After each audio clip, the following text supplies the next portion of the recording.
All right, most people think that you need to have a lot of money in your bank account to invest in real estate. And I get it. It could be very nerve-wracking to hear that you have to pay 20% toward this loan to acquire a property, especially if you live in a really high price city where the barrier of entry is very high. And I want to tell you that's really not the case. In this video, I'm going to walk you through on how you can become a real estate investor.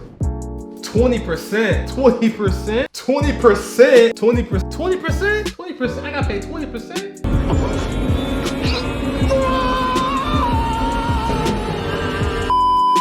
Now, I know that can be really intimidating, especially when you first hear it. Now, depending on the city that you live, on average, the median income is anywhere between 150K to 2.1 mil, depending on your location. You may ask yourself several questions that may actually rolling through your head that you may find intimidating, like, where do I find the money? Who's gonna manage the property? Where do I find the tenant? Depends on your market, depends on what you're trying to do. Most investors have a niche on what they do specifically. Like if they mainly focus on a particular area, that's their bread and butter. So there could be many pain points that can actually steer you away from becoming a buy and hold investor. This will be a huge investment for you anyway, because essentially this will be your first deal, especially if you are feeling your way through on how to become a real estate investor. Now, I will share with you 6 ways on how you can become more confident in your first investment property. All right, so number 1, getting a pre-approval letter by a lender. And you'll need to know what you actually qualify for. You're not just getting a pre-approval letter by just a loan amount, but you're also getting a pre-approval by other factors like what type of tax rate that you can qualify for that subject property, or the interest rates, which is the most important thing. How much is your interest rate going to be per month when you sign up? The most important, well, there's multiple most important things, especially with lending, is also the down payment too. You need to want to know what you qualify for. That amount actually depends on, you have FHA, USDA, VA, conventional, professional loans, you got jumbo loans, you got all these type of loans. Oh, okay.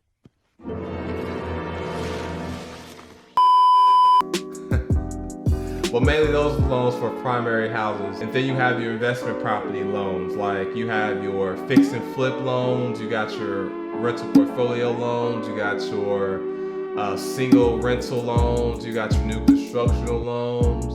Oh, come on! You got a lot of loans that you can really work with here, and that's just the tip of the iceberg. And you want to just really know what you qualify for. Now, you can find some preferred lenders down in the link below in the description. Those are my preferred lenders that I would highly encourage you guys to go ahead and check out. I may touch on each of these loans later in the next video or later video, sometime in the near future. I would recommend getting pre-approved by at least 3. At least 3. The reason why is because some lenders have different criteria than others, and then you may qualify for one loan that can be better, but you got something that can be work more best in with your budget in with another bank. Every bank is different. There's not a clear-cut bank that all banks do the same thing. They have certain requirements and policies and procedures and standards, but ultimately they're different, so they want to be competitive towards each other. Now, when your next step, you want to actually go ahead and find and work with a real estate agent in your area. Realtors are great. They're the backbone of buying and selling homes, and they have a skill set of assessing property value. They have a preferred method on how to assess properties, and also they have MLS access. And I will try to stay away from actually, trying to go on like a Zillow website and try to find for sale by owners, because some of these homeowners may either not be serious, they've also may sold the house already, or they have a really outrageous price on how much they're trying to sell for that property. So on your first deal, I would recommend to staying on the MLS, work with your real estate agent. Now, I'm a real estate agent, disclaimer alert. Now, we facilitate deals and negotiations on your behalf. And by discussing what the terms are, by providing the sellers, listing agents, and keeping you in the loop when buying the property. We ask, how would you like to go about getting the deal closed? What are you willing to work with?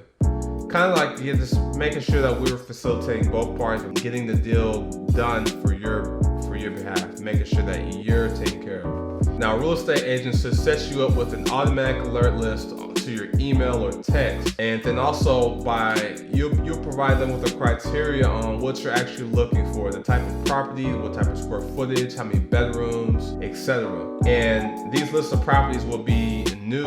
They'll update you on what's new in the market or what's been back on the market or under construction. They will provide you with all the items that you might need for any situation that you may feel that's liable and that may affect the buying of the property. Purchasing a property is one of the biggest investments of your life, but once you become an investor, you'll be buying these things like milk anyway. Now, performing a search on the local land registry or other authorities can help you uncover vital information about the land, like if it has the type of floodplain it lies on, or is there an infrastructure plan or project that's nearby. Now, these questions are important because you can consider these before buying.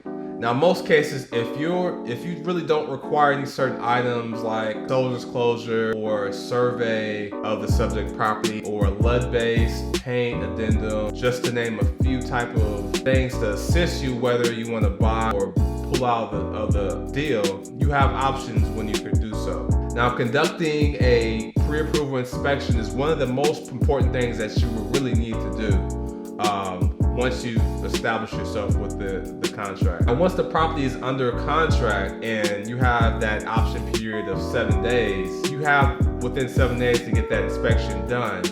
And when you hire an inspector, they will be able to provide you with a report the next day. So as soon as you call them up on day 3 or whenever, they should give you a report. And once you schedule something, and they'll follow that up within 1 day. And make sure that you get all this information done. You give yourself enough time to provide this information, and you can negotiate that way based on the repairs that may be needed. I want to say, inspectors are not foolproof. I would say they're a generalist. They're not a specialist. So if there's any situations on your plumbing that needs, you're really concerned about the plumbing or the foundation, or if there's termites, please contact a specialist that knows what they do and they specialize in that particular area. They are generalists. I call them as they're great, don't get me wrong. I love inspectors, but they're more of like a jack of all trades, right? Where they can let you know what's going on overall, but they really don't know if you really need a new roof or not. Or if they may tell you, hey, there's some water here I see, but they're not gonna say you need a new roof.